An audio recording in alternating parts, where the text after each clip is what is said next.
Olá, meu nome é Gisele, eu sou professora de Geografia e hoje vamos ter a aula número 1 de uma série de 2 aulas. Esse videoaula faz parte do curso preparatório da LBV para o ENSEJA, Exame de Certificação do Ensino Médio. Nossas aulas seguem o currículo das apostilas oficiais do exame e você pode baixar gratuitamente no link abaixo. Para receber em seu e-mail todas as videoaulas, basta se inscrever no link também informado abaixo. O curso preparatório da LBV é totalmente gratuito. Nós vamos trabalhar então com a segunda unidade dessa apostila já explicada, que trata da construção do território, que é compreender a gênese e formação das diferentes organizações territoriais e dos múltiplos fatores que nela intervêm como produto das relações de poder. Qual que é o foco então? Descobrir o que é território, caracterizá-lo, conceituá-lo e trazer exemplos práticos para que isso fique muito claro na cabeça de vocês. Como são formados os territórios? Aqui eu tenho o mapa mundi e tenho a divisão política deles. Então, como foi formado o território do Brasil? O que é um território? Ele é apenas uma porção de terra? Ele poderia ser maior que isso, poderia ser menor. Eu tenho aqui países menores com porções territoriais muito menores também. Então, quem é o responsável por essa organização territorial? Quem é responsável por essa certificação e formulação do território? É isso que a gente vai aprender no decorrer dessa aula. No primeiro momento, eu trouxe um vídeo que é Oi Bola, que é um exemplo claro de território. Nele a gente trabalha com território em diversas escalas, então prestem atenção na música e vejam se vocês conseguem perceber quais são. Oi, olha aquela bola, a bola pula bem no pé do menino. Quem é esse menino? Esse menino é meu vizinho. Onde ele mora? Mora lá naquela casa. Onde está a casa? A casa tá na rua. Onde está a rua? Tá dentro da cidade. Onde está a cidade? Tá do lado da floresta. E onde é a floresta? A floresta é no Brasil. E onde está o Brasil? Tá na América do Sul, no continente americano, cercado de oceano e das terras mais distantes de todo o planeta. E como é o planeta? O planeta é uma bola que rebola lá no céu. Oi, olha aquela bola, a bola pula bem no pé do menino. Quem é esse menino? Esse menino é meu vizinho. Onde ele mora? Mora lá naquela casa. E onde está a casa? A casa tá na rua. Onde está a rua? Tá dentro da cidade. Onde está a cidade? Tá do lado da floresta. Onde é a floresta? A floresta é no Brasil. E onde está o Brasil? Tá na América do Sul, no continente americano, cercado de oceano e das terras mais distantes de todo o planeta. E como é o planeta? O planeta é uma bola que rebola lá no céu. Oi, olha aquela bola, a bola pula bem no pé do menino. Como exemplo clássico, eu trouxe aqui o território nacional, o território brasileiro e todos os seus estados. Quando eu falo território brasileiro, eu estou falando de toda a porção que corresponde à República Federativa do Brasil. Porém, quando eu falo em território estadual, por exemplo, eu poderia estar falando só do território de São Paulo, só do estado de São Paulo, e aqui existem políticas públicas voltadas especificamente para esse estado. Assim como existem políticas públicas voltadas especificamente para a Amazônia. Então, qual que é a escala que eu utilizo para a definição desses territórios?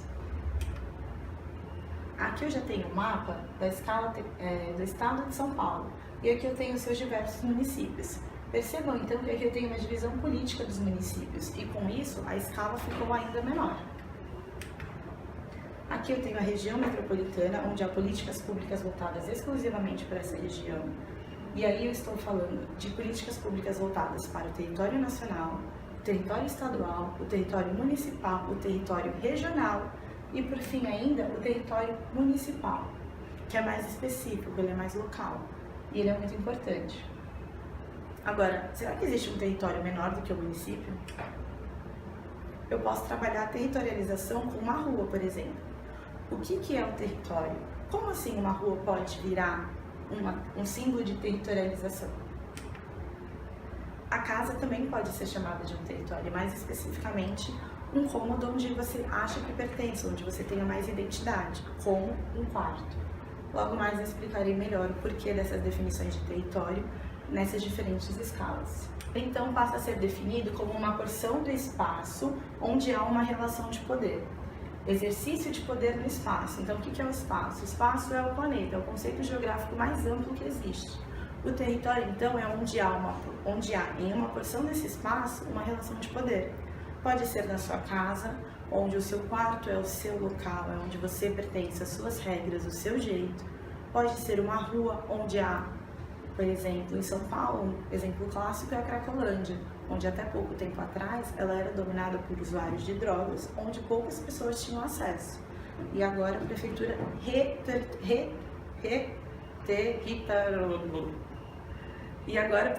tomou posse desse território novamente. Cada território, então, se forma a partir de disputas territoriais de diferentes povos ao longo da história. Toda porção de terra hoje habitada, provavelmente existia um grupo que veio antes. E o grupo que está hoje no poder, ou hoje naquele território, ocupou-se daquele lugar, tirando então aqueles que antes habitavam. A delimitação de território é caracterizada essencialmente por disputas territoriais. Então, se eu tenho uma relação de poder, eu tenho pelo menos dois grupos interessados naquele território, pelas mais diversas razões. Pode ser interessante graças a um recurso econômico, graças a um recurso natural, pode ser uma área geopolítica interessante, pode ser a área de ligação entre dois estados ou entre dois países, que é muito comum. O território, então, ele não se forma naturalmente, ele é feito a partir das relações humanas, essencialmente. Então, sempre que eu estou falando do exercício de poder em determinado lugar, eu posso, então, caracterizar como um território, independente da sua escala. Eu posso estar falando do meu quarto, eu posso estar falando da minha rua, ou eu posso estar falando do Brasil inteiro. Então, percebam aqui em 1763, como ele mudou de 1890. O que eu tenho aqui? Aqui eu tenho apenas 3 países, o Reino Unido, a França e a Espanha, dominando todo o território que hoje pertence à América do Norte, onde eu tenho 3 países, o Canadá, os Estados Unidos e o México. E percebam que a sua formação não é a mesma do que a de hoje. Eu tenho então aqui a participação do Reino Unido, da França, dos Estados Unidos já consolidado, né, com praticamente o que a gente tem hoje, o país do México surgindo, então o Canadá, mas aqui a gente ainda tem áreas de conflito que vão mudar. Percebam então aqui que o Reino Unido perdeu essa porção do território que atualmente corresponde ao país do Canadá. Aqui essa é uma imagem clássica utilizada para quando nós falamos de disputa territorial entre grupos sociais. Desse lado aqui, eu tenho um prédio muito conhecido na região do Morumbi, que é uma área nobre de São Paulo. E aqui do lado eu tenho um muro que o separa, então eu tenho a comunidade de Paraisópolis. O que a gente pode observar? A disputa territorial entre diferentes grupos sociais, aqueles de alto poder aquisitivo e aqueles que não têm. Enquanto alguns grupos tomam o território como uma fonte de renda ou como um recurso econômico, que no caso da imagem é o caso dos moradores do Morumbi, aqui eu tenho também outros grupos sociais que usam o território como forma de abrigo e sobrevivência. Agora que eu já delimitei claramente o que é território, eu preciso saber até onde começa o território de um país e até onde começa do outro. E para isso eu uso as fronteiras, que são fundamentais para a delimitação desses territórios e é definida em grande parte dos casos através de marcos. Esses marcos eles podem ser artificiais e eles também podem ser naturais.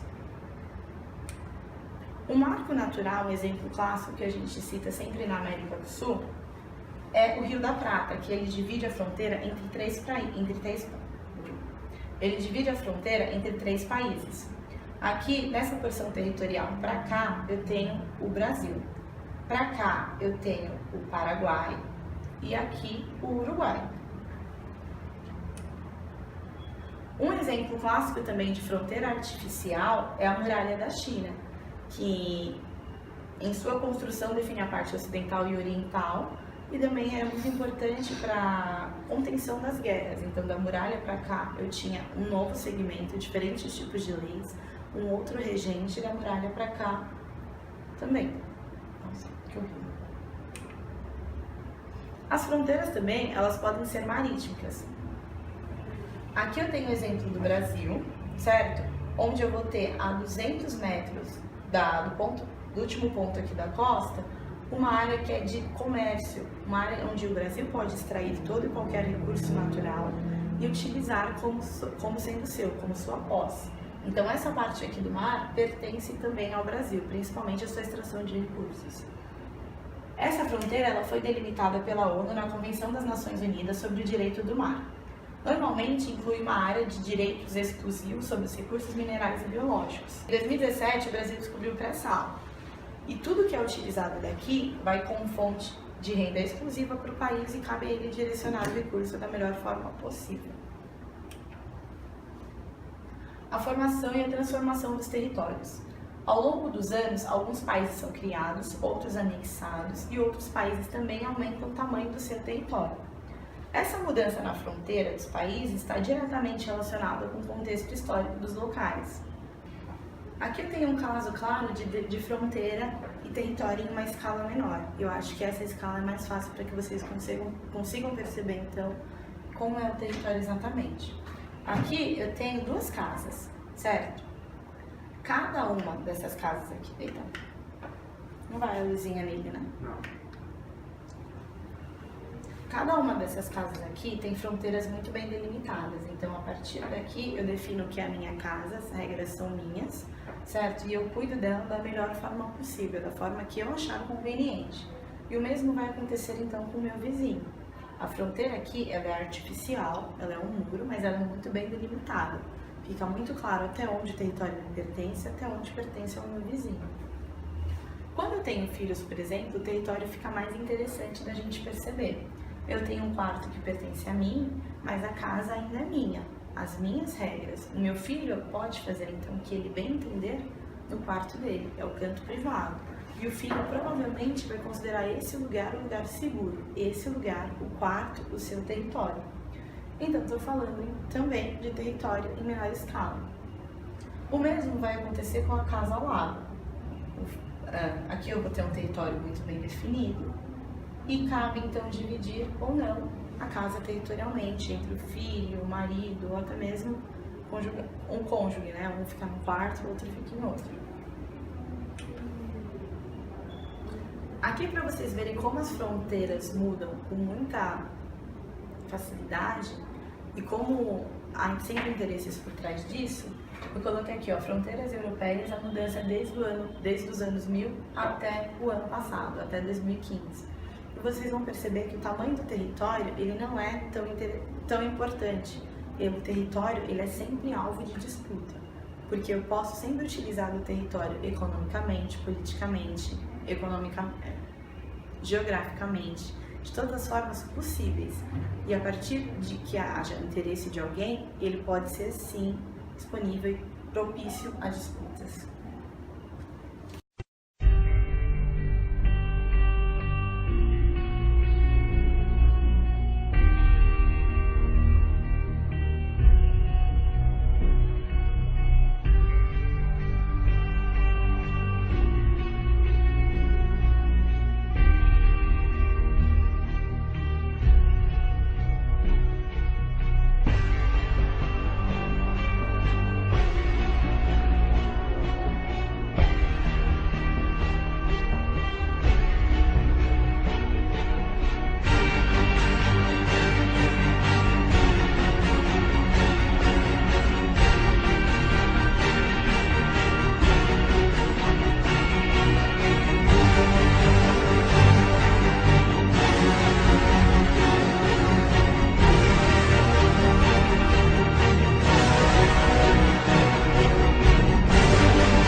das mudanças territoriais ao longo dos anos é o caso do Brasil.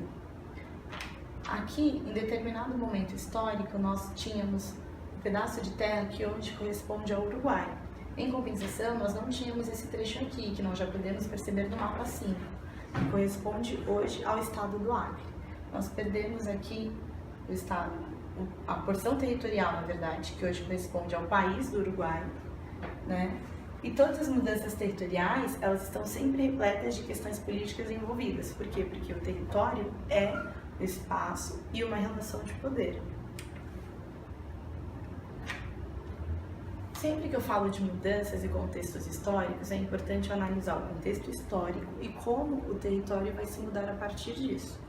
Um exemplo clássico disso também é a migração. É o movimento de entrada ou saída de indivíduos em países diferentes ou dentro de um mesmo país. Esse deslocamento geralmente está relacionado com a busca de melhores condições. Então aqui eu tenho, no primeiro momento, esse mapa 6 aqui é o Brasil na década de 1950. É um momento que é caracterizado no Brasil, e a história trabalha muito bem isso, como o êxodo rural. É onde principalmente aqui, ó, os nordestinos, de forma geral, saem da região nordeste, principalmente para o sul, sudeste, um pouquinho para o centro-oeste, começam a chegar aqui no Pará, certo? Para buscar condições de vida melhor. A cidade passa a desenvolver, as cidades centrais aqui, as principais, passam a se desenvolver, trazendo então mais oportunidades de emprego, e essas pessoas então saem de seus países, essas pessoas então saem de seus estados, de suas residências e vêm para cá em busca de uma melhor condição de trabalho. Aqui também acontece um pouquinho na região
cada vez mais comum os brasileiros, mas não somente os brasileiros, as pessoas de forma geral, tentarem migrar para outros países desenvolvidos, mas muitos deles acabam esbarrando nas leis de imigração. É super comum, super trabalhado em filmes, é o que talvez a gente tenha muito acesso de mexicanos e brasileiros, por exemplo, que tentam visto para a América do Norte, para os Estados Unidos e não conseguem. Mais recentemente, pessoas de países africanos, de origem de países africanos, tentando chegar nos países ocidentais em busca de uma melhor qualidade de vida, né? E não conseguem, eles acabam sempre esbarrando, é um tema super comum, é um problema super comum, super atual. Aqui eu tenho esse desenho maravilhoso daquele menino sírio que foi morto, que a foto acabou chegando na internet de forma geral. E aqui ele acabou sendo barrado, né, nas leis de imigração, aqui o mundo, então a gente separa os países pobres dos ricos. E se você vem de um país pobre, a chance de você conseguir chegar em um país rico é muito maior, é muito mais difícil do que de um país rico para o outro, por exemplo. A migração, porém, ela não é um fenômeno recente, ela vem de muito antes da década de 50, como eu mostrei no mapa do Brasil, né? Aqui eu tenho um exemplo clássico, ó, de uma foto antiga, para que vocês consigam perceber exatamente isso. Aqui uma foto mais atual, de africanos tentando chegar na costa italiana. Também um grande número, ó, de africanos tentando chegar na costa italiana. Percebam as condições em que essas pessoas tentam saem de seus países e tentam chegar em outros. Elas estão arriscando muito, estão tentando a sorte em busca de uma qualidade de vida melhor. Na verdade, não só de uma qualidade de vida, mas muitas vezes por questões da própria sobrevivência. Aqui essa imagem também, ó, tem um barco, não há espaço, uma grande concentração de pessoas. Essa imagem também rodou o mundo, né? Aqui eu tenho as portas de entradas para o continente europeu, principalmente porque é o que está mais, que é um assunto muito atual, que está nos jornais todos os dias. Né? Então aqui eu tenho os países que pertencem à União Europeia e os locais de partida dos principais países para a Europa. Então aqui eu tenho um grande fluxo de marroquinos tentando chegar à Espanha, da Argélia também tentando chegar à Espanha,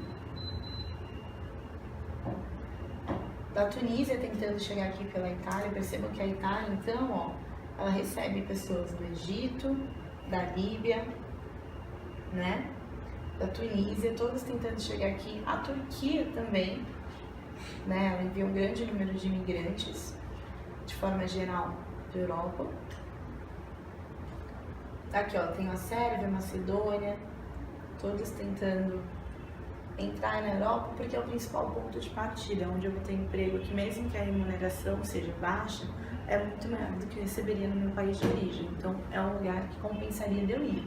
Só que muitos deles acabam esbarrando aqui nas leis de imigração, que foi o que já foi comentado, né? Então, ó, 2.373 pessoas já morreram na tentativa de atravessar o mar Mediterrâneo desde janeiro deste ano. É um número muito alto. E percebam que esse número aqui é um número oficial, um número que eu tenho registro. Muitos podem ter morrido sem que nós nem ficamos sabendo sobre.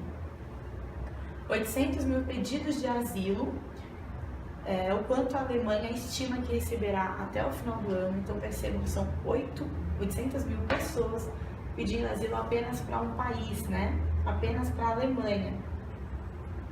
50 mil imigrantes chegaram via Mediterrâneo à Grécia apenas em julho, né? E 140 mil imigrantes ilegais se encontram na Hungria este ano. Aqui também imagem, uma fotografia que foi muito divulgada, né? A chegada desses imigrantes, aqueles que conseguem chegar no continente italiano, então eles saem agora em busca de melhores condições. Muitas vezes esses imigrantes não possuem os documentos regularizados, então eles vão inicialmente buscar a regularização para que eles possam então conseguir um emprego e a partir disso começar uma nova vida em outro país. Vou botar aqui um minutinho, Rodolfo.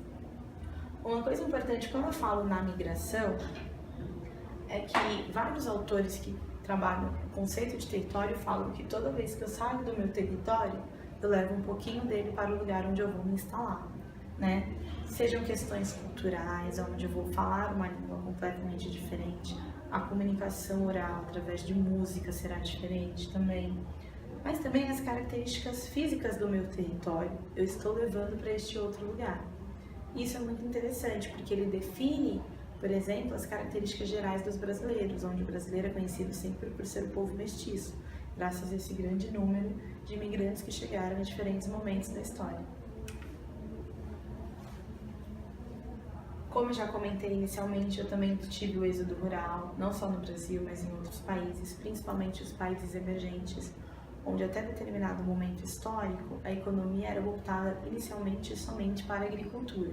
Quando há a instalação de indústrias em algumas regiões específicas desses países, as pessoas então começam a migrar para essas regiões, que no caso do Brasil foi a região sudoeste, onde eu mostrei para vocês esse êxodo rural fortemente percebido a partir da década de 50, né? O que é o êxodo rural? É a saída de maior parte da população do campo para a cidade. É exatamente essa migração, de um lugar para o outro. As pessoas migram para a cidade porque já não conseguem mais viver somente da terra. A agricultura, ela é apenas de subsistência. O êxodo rural gerou o processo de urbanização. Ou seja, as cidades, então, elas passam a ter mais gente que o campo. E a partir disso eu vou ter políticas públicas para as cidades voltadas para atender essas pessoas que chegam. Ou pelo menos esse deveria ser o ideal. Como eu já falei anteriormente, os territórios eles são sempre disputados independentemente do seu tamanho. O território representa a base para a sobrevivência e o desenvolvimento de qualquer sociedade. Porque um grupo social somente não é uma sociedade, e um grupo social tem que ter um lugar para se instalar, onde a cultura, então, possa...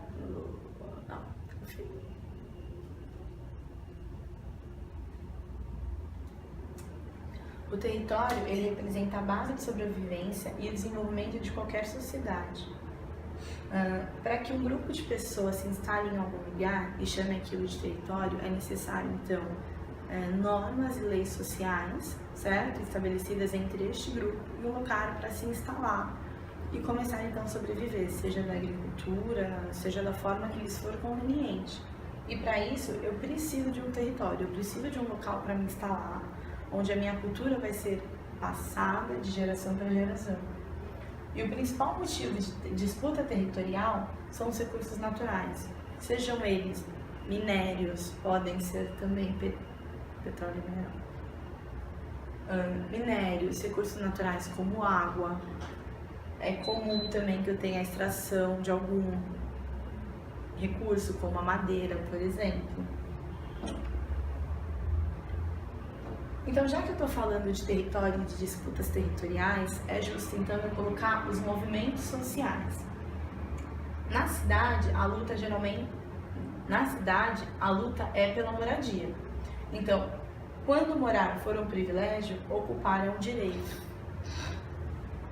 E aqui eu também tenho outra frase que é de um prédio do centro da cidade de São Paulo, que decisão judicial é antissocial. Aqui é um movimento que luta pela moradia na cidade.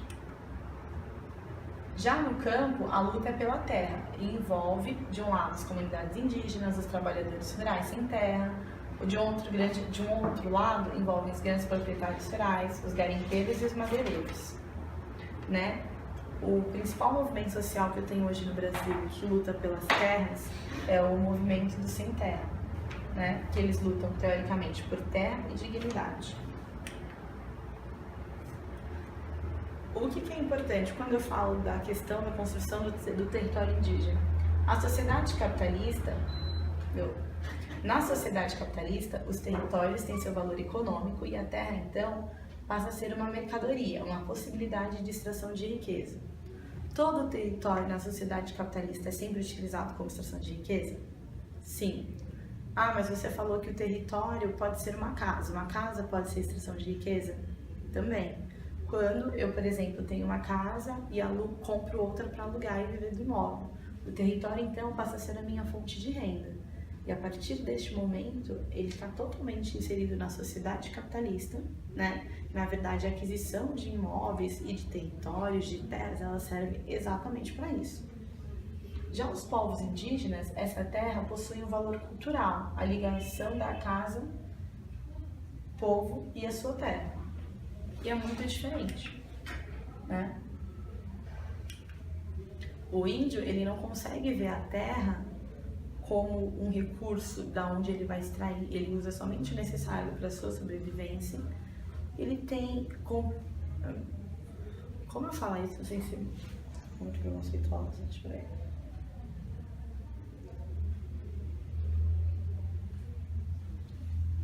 A relação do indígena com a sua terra, ela é completamente diferente. As porções de terra são diferentes, então geralmente eu tenho um rio que é especial, uma árvore, um local. Isso é completamente diferente da sociedade capitalista, porque eu não utilizo ela como um recurso para ganhar riqueza. Eu utilizo a terra, então, como uma extensão de mim, uma extensão desses povos indígenas, e eu vou usar somente o necessário para a minha sobrevivência. Agora eu vou trabalhar um pouquinho as divisões regionais. As divisões, elas são classificadas de diferentes modos.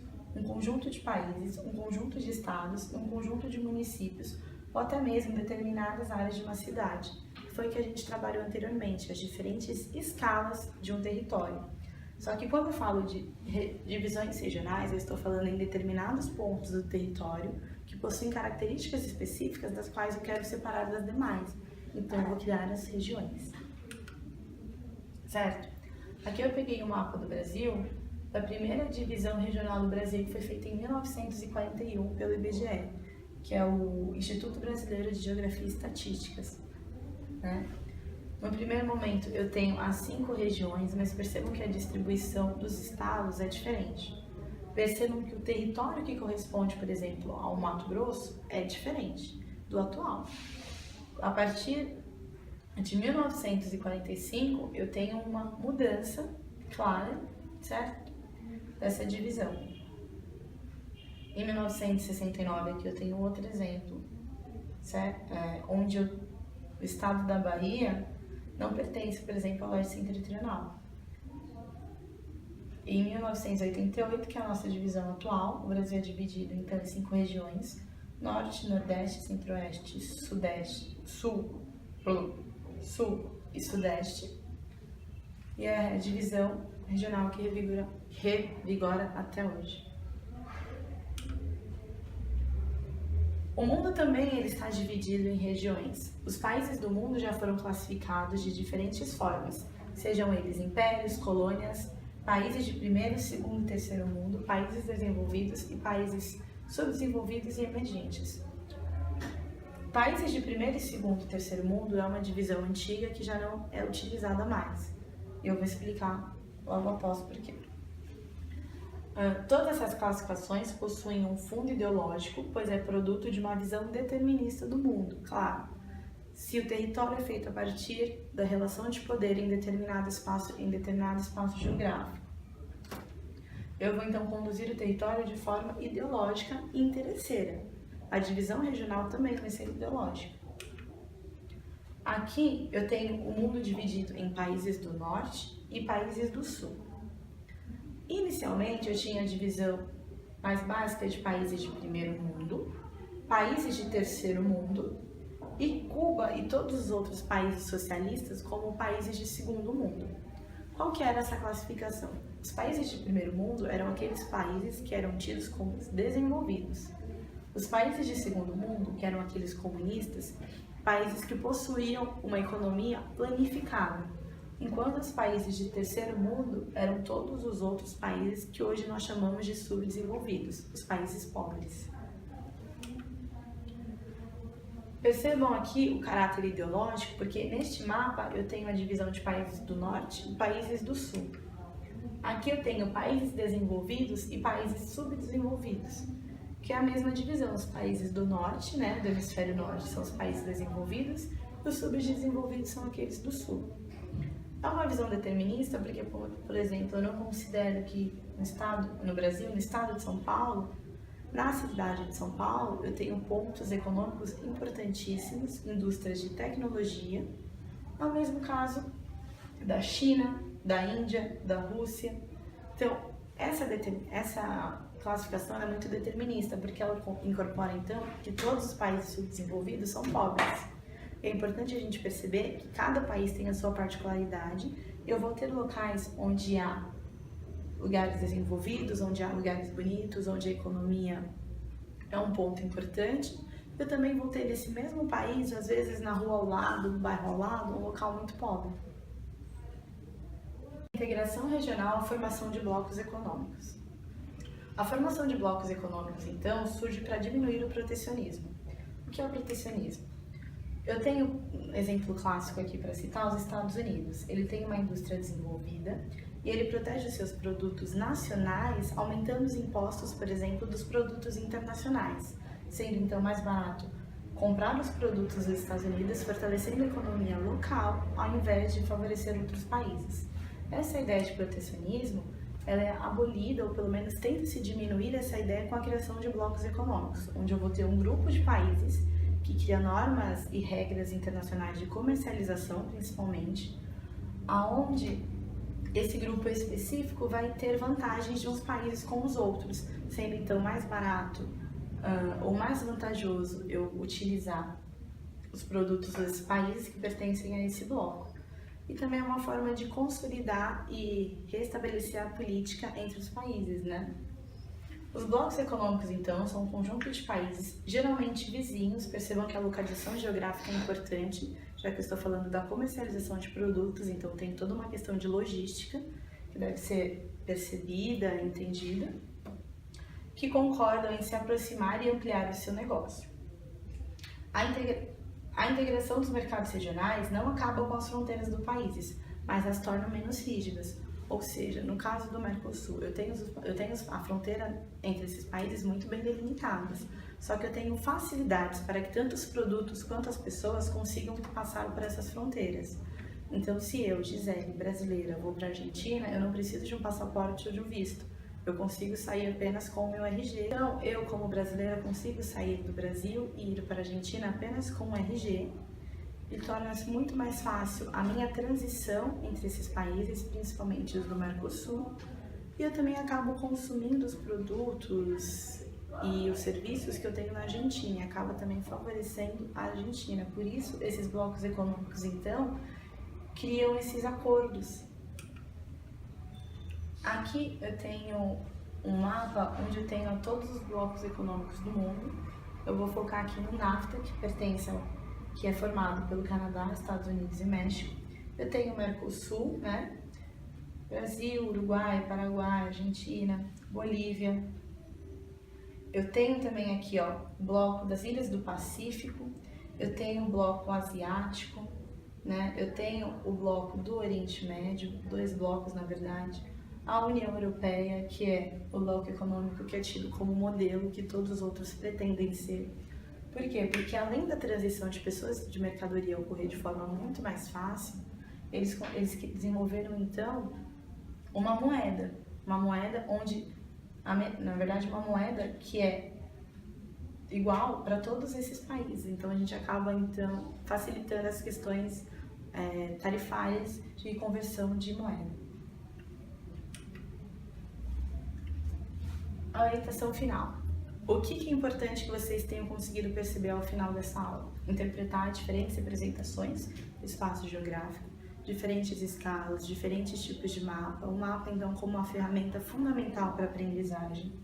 Identificar e compreender a importância dos significados históricos das relações de poder entre as nações. Então, não só a formação territorial, mas as suas mudanças, ela ocorre exatamente por causa dessas relações de poder, que é dotada sempre de significado histórico. Então, sempre quando eu falei de mudança territorial, da mudança de fronteira, eu estava falando que é importante a gente conhecer o contexto histórico do local. Isso é fundamental, não só para a delimitação do território, mas os acordos que eu crio entre territórios.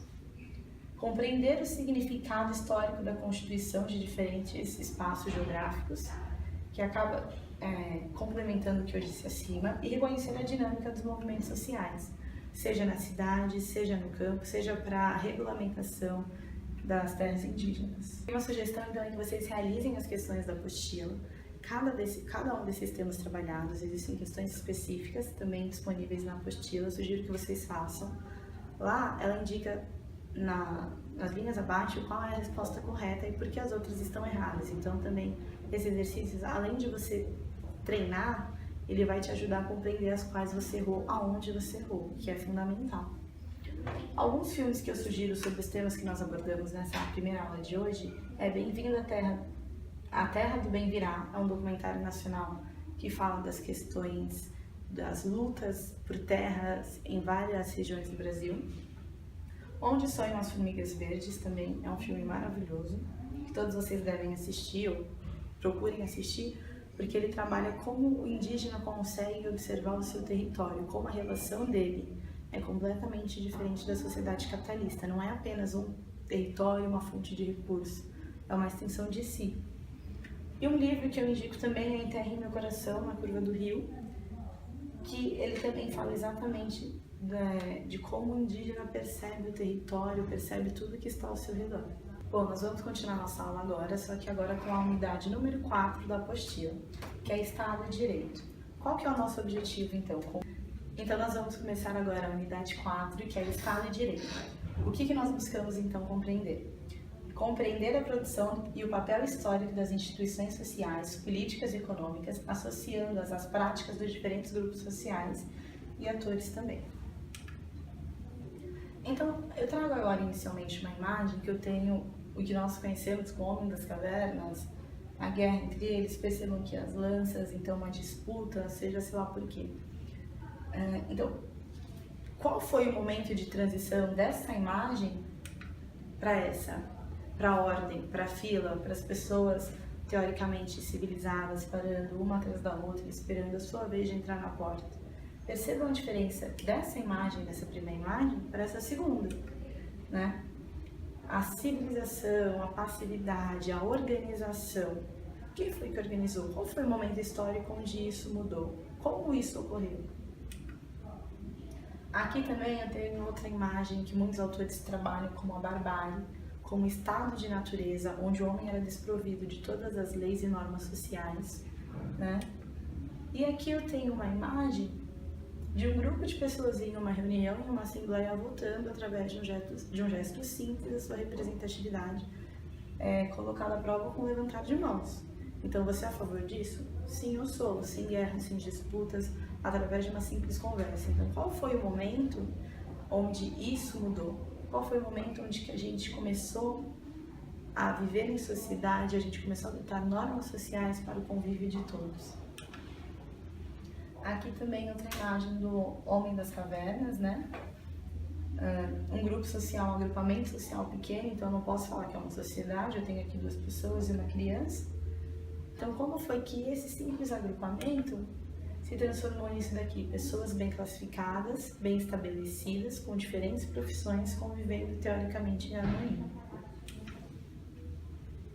A apostila, ela inicia contando a lenda de Rômulo e Remo. E eu trouxe um vídeo para simplificar essa história para vocês.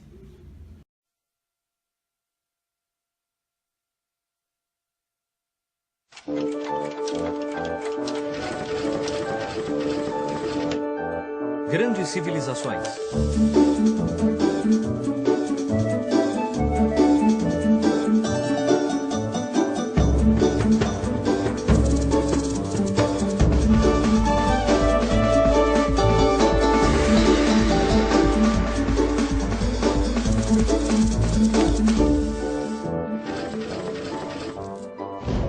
O Império Romano, primeira parte. Rômulo e Remo. Roma nasceu às margens do rio Tibre, por volta de 750 a.C. Naquela época, havia várias cidades gregas que tinham se estabelecido na costa da Península Itálica. Então Roma, que entretanto era tão pequena quanto um recém-nascido, começou a crescer imitando o modelo dessas prósperas cidades-estado gregas. A influência das cidades gregas era tão forte sobre os romanos que estes afirmavam ser descendentes dos heróis da Guerra de Troia. 2 dos principais heróis foram Aquiles e Heitor. Mas os romanos diziam ser descendentes de Heitor, ou seja, de um troiano. Essa história remonta a Enéas, um herói troiano, filho de Vênus, que abandonou a cidade de Troia em chamas e viajou milhares de quilômetros até chegar à Península Itálica, onde um de seus filhos construiu um novo reino. Anos depois, os gêmeos Rômulo e Remo nasceram. Eles eram descendentes de Enéas. Isto significava que um dia iriam crescer e governar o reino. Então, para evitar isso, o ambicioso rei Amúlio, tio de Rômulo e Remo, decidiu abandoná-los num cesto na beira do rio Tibre. Reza a lenda que eles foram encontrados por uma loba chamada Lupa, que descobriu os 2 meninos recém-nascidos e os amamentou como se fossem seus próprios filhotes para mantê-los vivos. Quando Rômulo e Remo cresceram, quiseram fundar uma cidade. Mas tentando definir os limites da cidade, os irmãos brigaram e Remo morreu. Foi assim que Rômulo proclamou-se rei e fundou a cidade a que chamou Roma, como seu próprio nome, Roma. Depois de termos visto o vídeo, é importante que nós percebamos algumas coisas. A primeira, o ambiente violento em que eles se encontravam. A apostila trabalha isso muito bem, né? Que apesar de se tratar de uma lenda, ela não é muito diferente da realidade naquele aspecto há 5.000 anos. O mínimo que nós podemos dizer é que os seres humanos nem sempre viveram pacificamente. Um historiador muito importante, ele coloca que o mundo nunca foi tão pacífico como ele é hoje.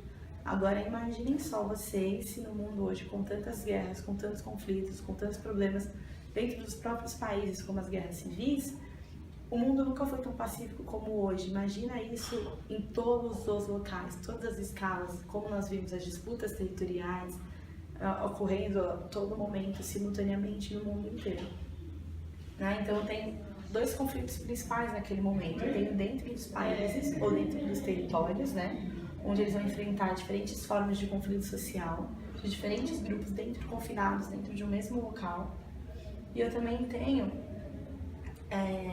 o tipo de conflito de um país com o outro, que eles vão guerrear por questões territoriais, econômicas ou até mesmo religiosas. A lei, nesse momento, ela é uma religião. As diversas religiões agiram, aliás, de uma maneira semelhante ao direito que nós temos hoje.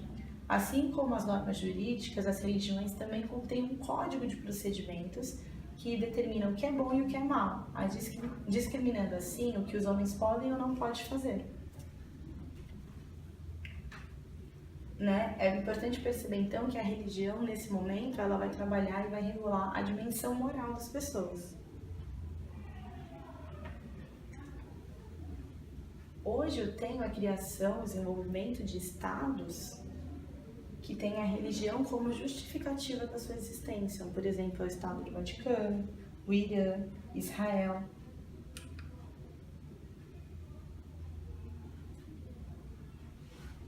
O Código Legal. O que a gente pode identificar na lenda do Rômulo e do Remo?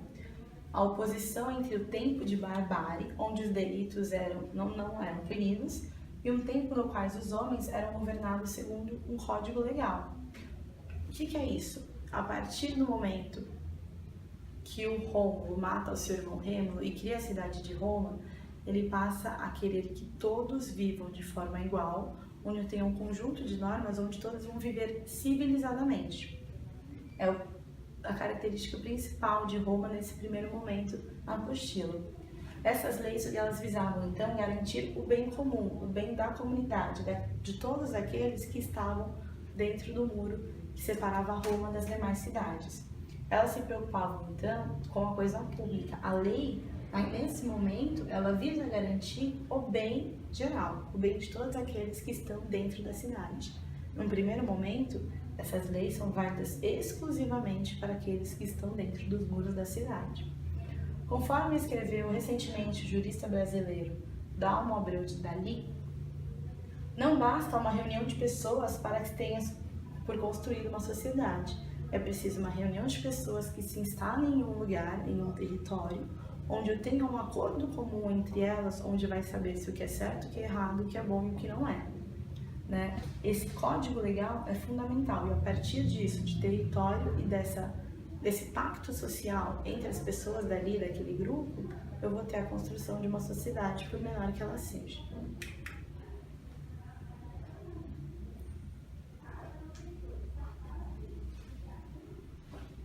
A delimitação do território, ela serve basicamente para proteger as pessoas que estão dentro dos muros de inimigos externos, sejam eles por guerras, por tentativas de se entrar nessa cidade, de se utilizar os recursos que essa sociedade possui.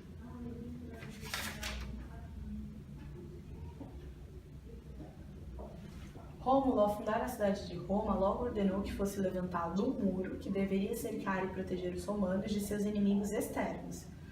Dentro desse espaço cercado pelos muros vigoram leis que deveriam proteger os romanos, punindo aqueles que não as respeitassem. Fossem eles nossa, que coisa horrível, meu Deus do céu, cidadãos ou não, que era o caso de estrangeiros e escravos. Então percebam que quando eu quero formar uma sociedade, a primeira coisa que eu faço é delimitar um local ao qual, teoricamente, eu acho que me pertence, né? Então, o muro é o que você deve lutar. O povo deve lutar não somente pela aplicação das leis, daquelas normas que foram pré-estabelecidas naquela sociedade, mas também pela preservação do muro. Por quê? Porque o muro é a garantia de que a cidade está intacta, de que aquelas normas estão sendo preservadas.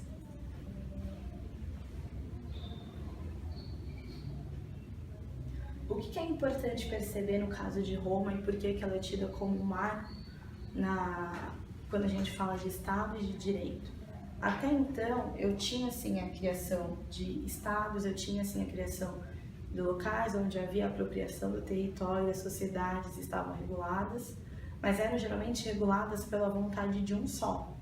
Em Roma, é a primeira vez, ou o primeiro documento que nós temos que falam disso, que há um conjunto de normas sociais que visam o bem comum, e não uma cidade ou um território que está às mãos de uma pessoa e ela faz o que bem entender com aqueles que moram lá dentro.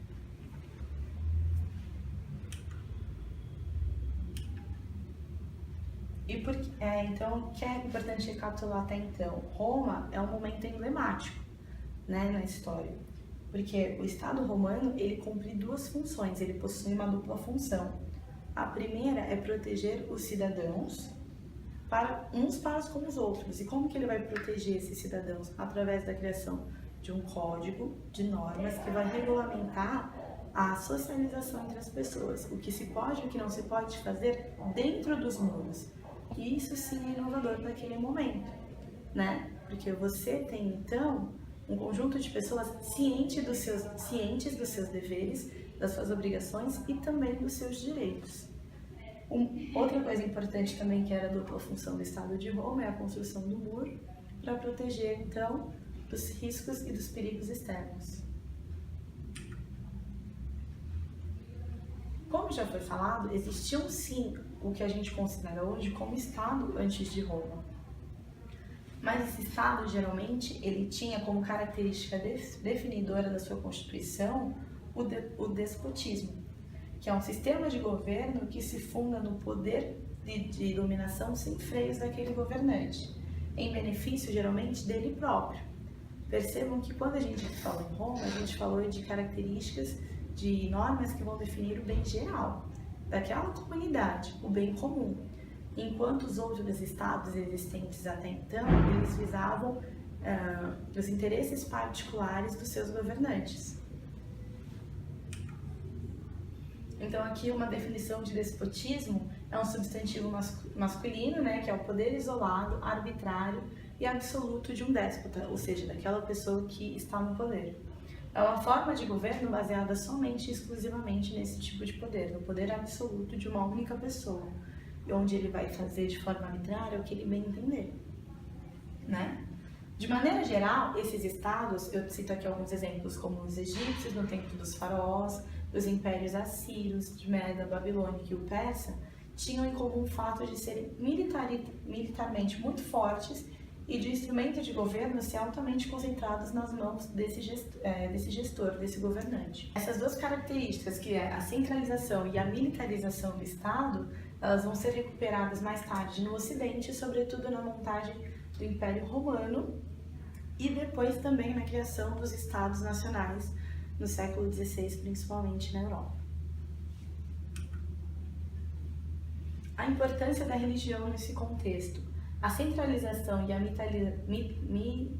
militarização do Estado aparecem novamente no século XII e no século XVIII, quando se estruturam os Estados nacionais modernos, por exemplo, Portugal, França, Inglaterra, Espanha, né? Onde eu vou ter um monarca, ele então vai centralizar todo esse poder em si, vai criar o exército, ele vai consolidar esse exército para que eles não somente façam as suas vontades, mas garantam que as suas vontades sejam realizadas e que haja aceitação da população. Caso não seja, o exército está ali para que essa aceitação seja feita com o uso da força. Eles precisavam, então, portanto, de um certo reconhecimento da população em determinado momento, porque a força passou a não ser mais o suficiente. Então, para poder se legitimar e garantir a sua permanência, eles fazem uso da religião, do bem e do mal. Eu sou enviado de Deus para fazer a organização de vocês, a gestão dessa cidade, a gestão desse estado. Vimos então que as leis civis e as religiões, elas têm muito em comum. E esse aspecto moral que define o que é certo e que é errado, associado ao Estado, encontrou uma expressão legal, encontrou uma aceitação da população. De maneira a enquadrar quem adotasse um comportamento inadequado aos interesses do Estado e ao conjunto da sociedade, estava indo contra não a religião, mas estava indo contra os princípios pregados pela religião. O Estado, então, ele passa a se caracterizar de duas formas. A primeira é uma organização baseada no exercício exclusivo e legítimo da força. E aí, então, eu utilizo o exército altamente militarizado, né? O Estado altamente militarizado para isso. Mas também eu tenho uma outra forma de governo que é muito interessante, que é a organização, né, desse Estado, que ao se apresentar como legítima diante dos cidadãos, ele se exprime através de leis que vão determinar o que os cidadãos devem ou não fazer, os seus deveres e os seus direitos. Percebam então a diferença, né? A utilização da força para que a vontade do governador, do gestor seja feita, e também eu tenho aquelas onde eu vou apresentar um conjunto de leis, um conjunto de normas, onde vocês vão saber qual é o meu papel e também qual é o papel de vocês.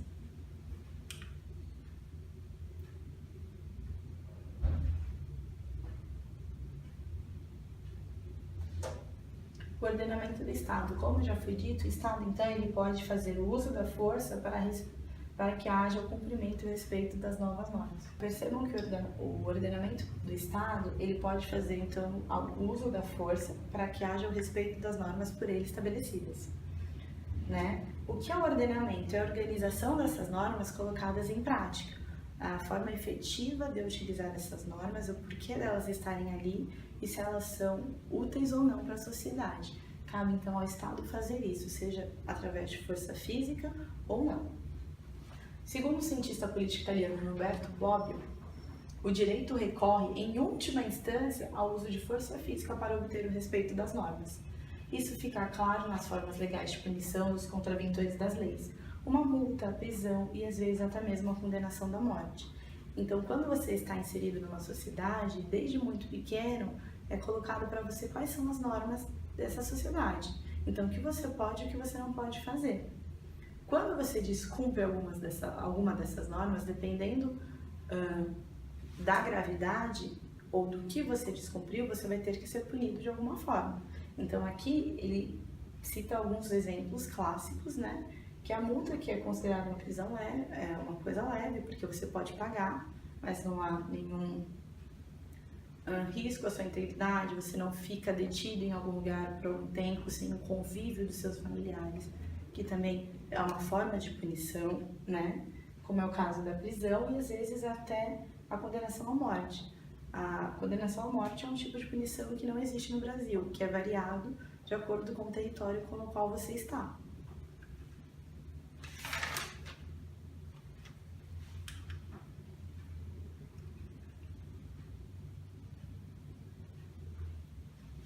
Certo? As normas, então, elas podem ser consensuais quando todos estão cientes dos seus deveres e das suas obrigações, né? Quando o bem comum, então, ele é contemplado de fato, E ela pode, ou se não, um outro tipo de norma é aquela que apenas aparenta ser consensual, pois neste caso traduziram apenas os interesses particulares de quem governou o lugar ou território. Ou seja, quando eu estou no poder, eu sou o representante das pessoas, ou eu sou aquele que vai criar um conjunto de normas específicas para um convívio em sociedade, e eu vou criá-las pensando no meu bem individual, no bem daquele grupo ao qual eu pertenço. Eu vou excluir o bem comum. Eu posso aparentar estar visando o bem comum, mas essa pode não ser a realidade. Agora, um momento importante que eu comecei a apresentação falando com vocês. Agora, uma coisa importante a ser trabalhada é a contextualização daquelas imagens trabalhadas inicialmente. Então, em que momento o homem passou a viver em agrupamento, começou a adotar de normas sociais, certo?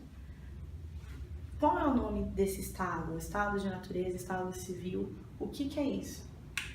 Então, aqui eu tenho como estado de natureza é uma expressão utilizada para ilustrar um momento prévio, anterior ao surgimento dos primeiros agrupamentos humanos, no qual reinava a maior das liberdades, isso é, o homem vivia de acordo com a sua natureza, sem nenhuma restrição social, nenhum conjunto de leis ou de normas e muito menos deveres. Então, eram como os animais, eles viviam como os animais, né? Em determinado momento, então, um momento histórico muito importante, o homem, então, ele deixa de ser selvagem, ele deixa a barbárie. Surge, então, o estado civil. O que é esse estado civil? É ele vivendo em sociedade, em um agrupamento humano, inicialmente, onde ele vai dotar de normas e leis onde o bem comum vai se sobressair às suas vontades. Então, o coletivo passa a ser mais importante que o individual, né? O estado civil é o homem o estado civil é aquele em que o homem decidiria viver conviver. O estado civil, então, é aquele em qual o homem vai decidir conviver pacificamente, regendo-se por normas. Os motivos que levam o homem natural a ceder a sua liberdade absoluta, que é aquela selvageria, aquele estado onde não havia normas, onde ele era apenas escravo de suas vontades, por assim dizer, e ceder a sua liberdade absoluta, então, bem como a forma de realizar esse pacto, esse contrato social, será o que vai concretizar, então, a concepção dos diversos pensadores. Esses pensadores colocam em todas as suas obras que o homem deixa, então, não de ser livre, mas ele deixa de ser selvagem, ele se insere num contexto onde as normas são importantes, onde existe alguém que vá geri-los de forma geral, vai criar essa sociedade. Essas normas, essas leis vão visar um bem comum, só que não tem como todos fazerem a mesma coisa, vai ser necessária a classificação, a separação, e a partir disso, então, eu vou ter alguém, eu vou passar a gestão de mim, ou pelo menos uma pequena gestão de mim, para o outro, para que ele possa, então, fazer isso da melhor forma possível para todos. Esse momento, esse pacto, esse contrato social, ele é muito importante para a sociedade atual e para qualquer outra, para a construção da sociedade, porque o coletivo ele passa a ser mais importante que o individual. Né? Então, assim, quando a gente discute essa passagem do estado de natureza para o estado civil, o que os autores pretendem fazer? Eles pretendem criticar a forma na qual ela se deu em cada caso. E como isso pode referendar ou desaprovar a constituição dos estados que viviam, principalmente nos séculos XVI e no século XVII com os governos absolutistas. É importante notar, então, que esses pensadores que vão se questionar bastante disso, são os pensadores clássicos que a gente trabalha até hoje, eles vão surgir principalmente na era do Iluminismo, né? Onde as ideias são importantes, o pensar é importante, o compreender a sociedade atual, ela é fundamental. Só que para entendê-la hoje, eu preciso conhecer o processo histórico que se deu para sua formação. Na realidade, essa ideia de encontrar esse pacto social, ela é antiga, ela surge desde o Aristóteles, né? No seu livro Política, onde ele distingue a lei natural e a lei que é feita pelos homens. Ele não trabalha até então com a ideia de pacto social, mas ele já faz essa diferenciação que é fundamental não só para a filosofia, mas para a construção e concepção da sociedade que nós temos hoje. Os autores, tem 3 autores principais que tratam a questão desse contrato social, que eles são chamados de contratualistas. Nós temos o Rousseau, o Locke e o Hobbes. O Hobbes é o único trabalhado na apostila, então será o único com o qual eu vou trabalhar, né? Ele define então aqui inicialmente o estado de natureza. O que é o estado de natureza? É aquele estado de selvageria, de barbárie do homem. Ele é ruim, o homem ele é ruim e muito pouco desenvolvido, porque ele não tem que criar normas, ele não tem que pensar propriamente dito, ele tem que seguir o seu instinto, né? O homem então, ele não tem condições de criar nada além da guerra, porque se ele vai visar somente se satisfazer, a partir do momento que a minha satisfação é a mesma que a satisfação de outra pessoa, eu vou lutar com ela até eu conseguir a minha, um de nós vai ter que ganhar, um de nós vai ter a sua satisfação. E não há um acordo entre eles, então a única forma é a guerra de todos contra todos. É uma frase muito clássica dele, muito característica, onde ele fala que já que eu luto só pelo meu prazer e o outro também, em algum momento nós vamos nos confrontar. E nesse momento, então, eu vou guerrear com ele, mas isso é um caso. Se eu tenho um agrupamento, eu vou ter em algum momento uma guerra com outra pessoa, e com outra, e com outra, então acaba sendo a guerra de todos contra todos. Uma frase clássica que ele utiliza muito é: o homem é o lobo do próprio homem. Nesse estado de natureza, então, em determinado momento, vai surgir um acordo, uma ruptura, um contrato social entre esses homens que viviam no estado de natureza.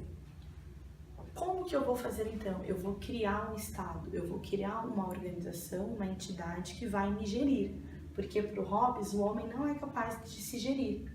Né? Então, o Estado, a criação do Estado é fruto de um acordo entre esses homens, né?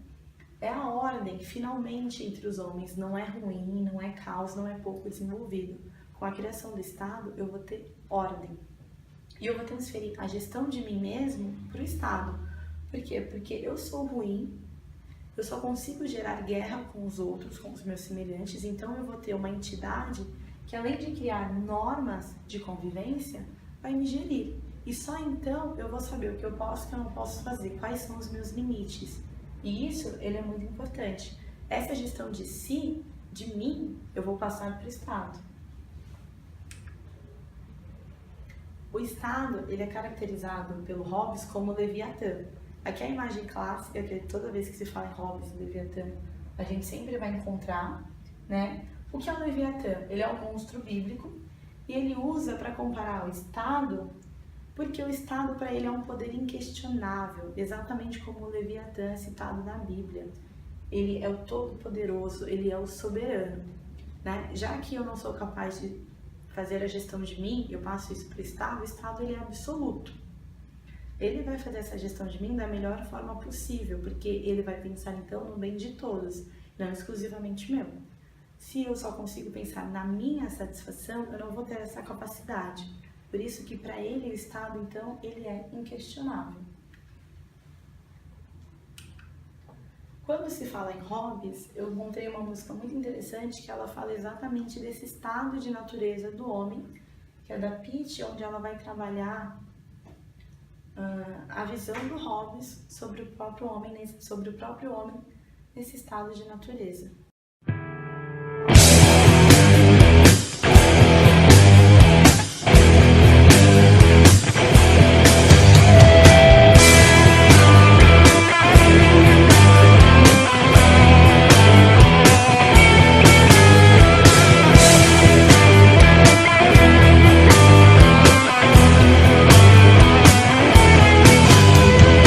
Houve um tempo em que os homens, em suas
de como ele era.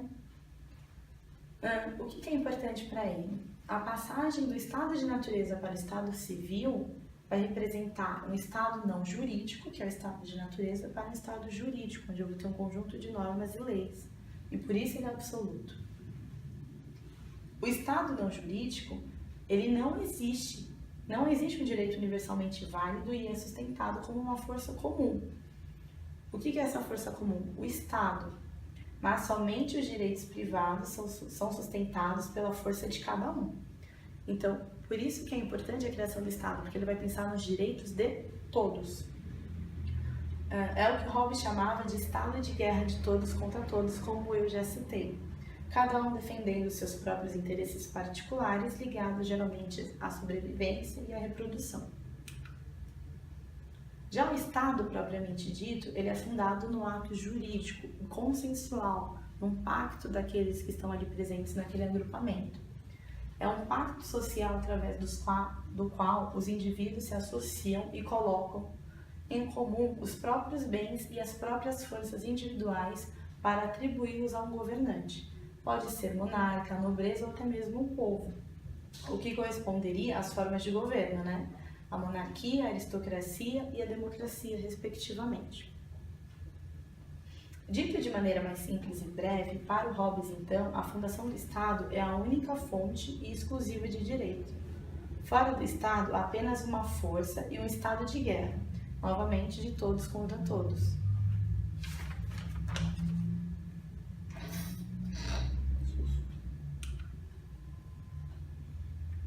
Essa frase, que toda vez que nós falamos, nós associamos sempre ao Hobbes, o lobo é o lobo para o homem, ou o lobo é o homem do próprio... O homem é o lobo do próprio homem, né?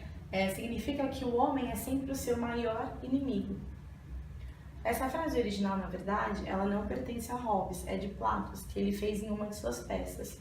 No entanto, essa frase ficou mais conhecida por ele, por estar inclusa em sua obra intitulada Leviatã, onde ele vai falar da importância do Estado e da importância do pacto social e dessa transição do estado de natureza para o estado civil, né? O que ele coloca? Que a paz civil e a união social, elas só podem ser alcançadas quando é estabelecido um contrato social com um poder centralizado, que tem autoridade absoluta para proteger a sociedade, criando uma paz e uma comunidade civilizada. Percebam que, então, ele coloca tudo o que vinha antes do Estado é selvageria. O Estado, então, é a civilização, é a organização.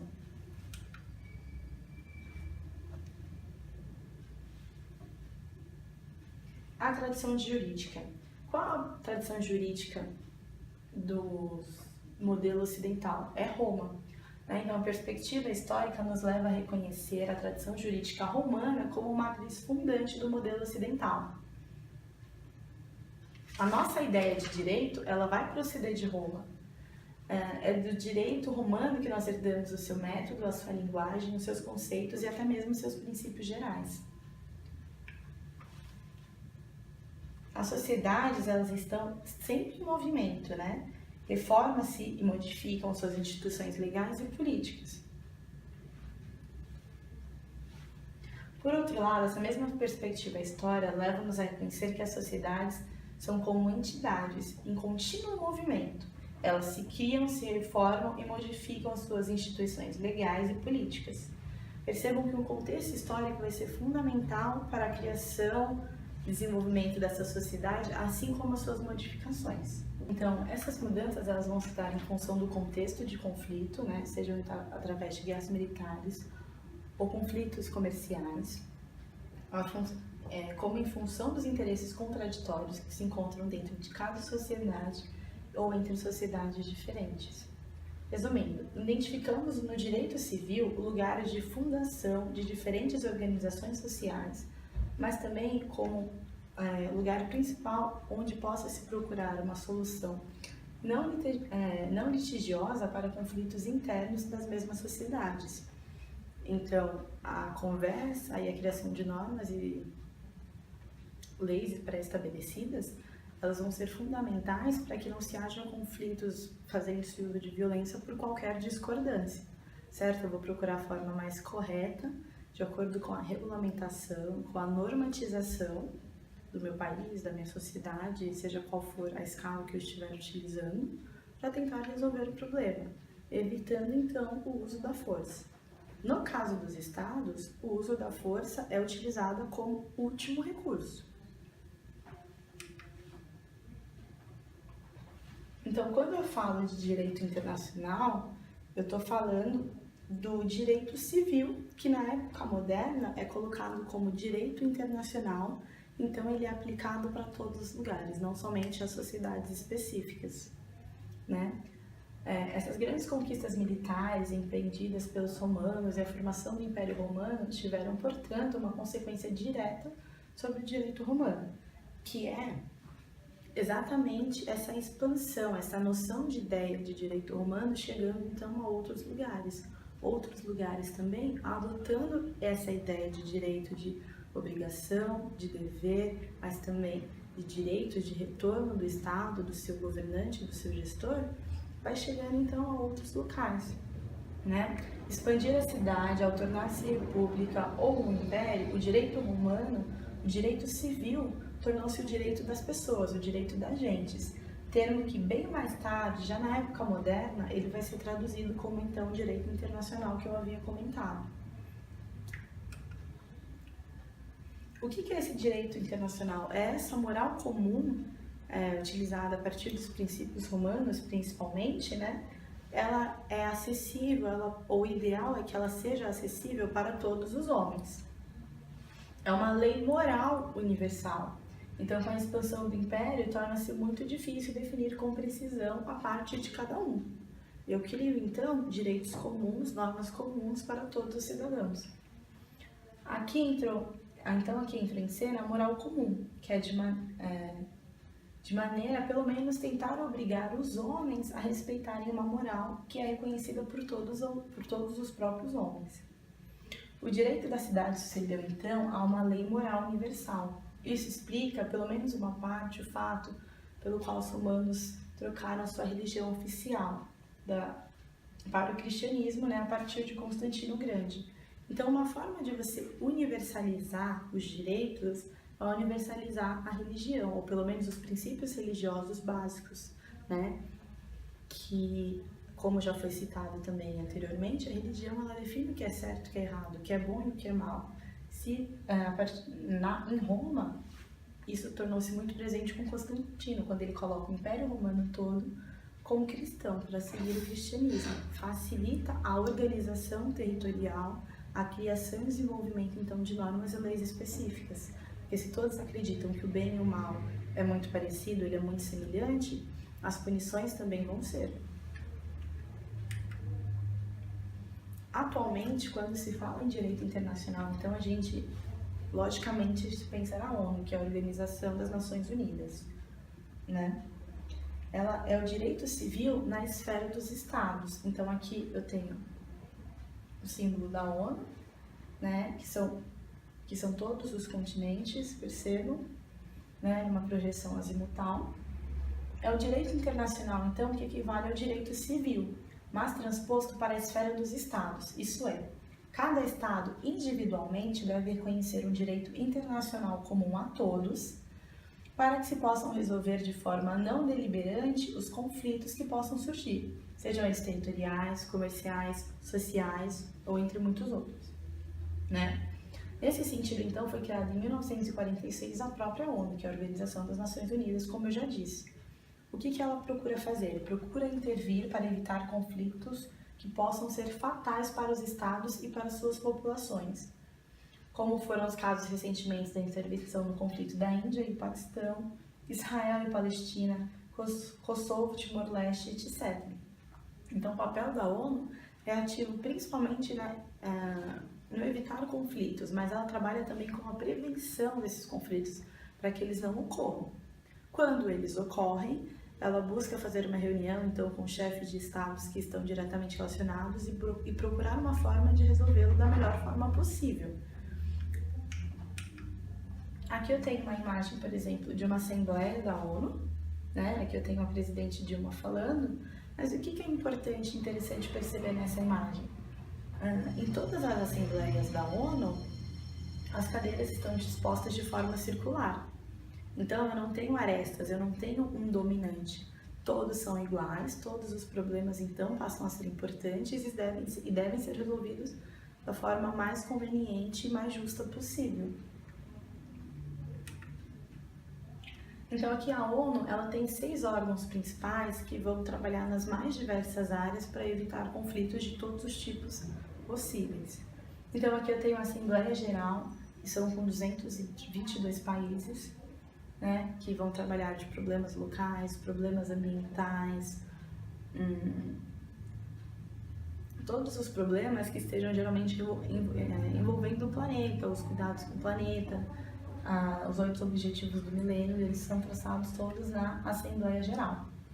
Eu tenho então um Conselho de Segurança com cadeiras específicas para alguns países e outras 22 cadeiras que são aleatórias, né, são rotativas, então alguns países participam desse conselho.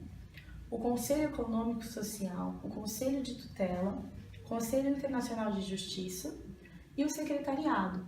Esse órgão aqui, que é o Secretariado, ele vai dar suporte para todos os outros órgãos e para todos os outros programas da ONU. Alguns programas, né, o mais conhecido é o Fundo das Nações Unidas para a Infância, que é o UNICEF, o UNO Habitat, que é o Programa das Nações Unidas para os Assentamentos Urbanos, mas percebam que a ONU ela trabalha com diversos programas, com diversos conflitos, né? Eu tenho aqui, ó, Programa das Nações Unidas para o Desenvolvimento, eu tenho o Programa das Nações Unidas para o Meio Ambiente, né? Eu tenho também um programa para refugiados, para Fundo de População das Nações Unidas, eu tenho o Fundo de Desenvolvimento das Nações Unidas para a Mulher, um programa conjunto para o HIV e AIDS, um programa das Nações Unidas também contra as drogas e o crime, uma agência das Nações Unidas para Assistência de Refugiados Palestinos, esse é um pouco mais específico, mas percebam que a ONU, então, ela trabalha com várias escalas, né? Eu tenho aqui refugiados e refugiados da Palestina, então são características, lugares mais específicos, que exigem medidas, então, mais específicas, e eles procuram fazer isso. Porém, a deficiência da ONU é que ela deve ser um requisito, e nós já analisamos aqui. Ela não possui o monopólio da força para executar as leis decididas e promulgadas nas suas assembleias. Ou seja, quando eu tenho uma assembleia da ONU, eu crio objetivos, eu crio metas, eu procuro estabelecer objetivos a serem cumpridos. Caso esses objetivos não sejam cumpridos, a ONU não vai fazer de força militar obrigar com que os estados cumpram. O que ela pode fazer, então, é diminuir o acesso deste estado aos seus programas até que esses objetivos sejam cumpridos. Mas somente isso. Ela nunca vai usar de força para resolver o conflito da Palestina, não cabe a ela, ela é uma conciliadora. E por fim, a minha sugestão para vocês é que vocês realizem as questões da apostila. Nesse capítulo, ao contrário do anterior, vocês vão ter todos os conteúdos de forma sequencial e somente depois vocês terão as perguntas. Então, da mesma forma como o capítulo anterior, ele vai te dar a resposta e o motivo pelo qual as outras estão incorretas, o que é importante também como uma forma de estudo. Bom, então até a próxima aula, que vocês realizem bem os exercícios, que vocês tenham conseguido aproveitá-la. Nos vemos na próxima!